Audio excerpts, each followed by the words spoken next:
Yule mchezaji alikuwa na hapo kwenye kisamba kwenye beki yuko anatua kusoma.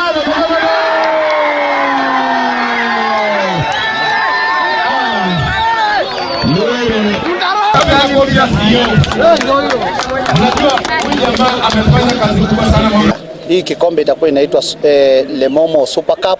Kila mwezi wa 8 ya mwaka tutakuwa tukicheza.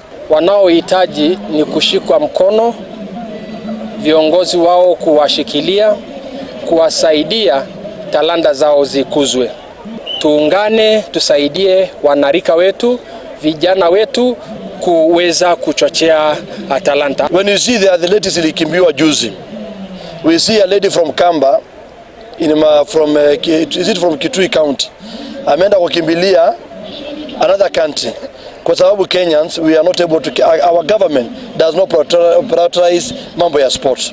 Nataka kusema it's very painful. This vijana wanacheza mpira in Nairobi, everyone wanacheza mpira, lakini at the end of the day yes wamecheza, wame make fun, lakini wamechukua 9. What is it take home?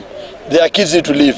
Maybe doing sports kama football ama volleyball or running is an opportunity for them to gain something for their families.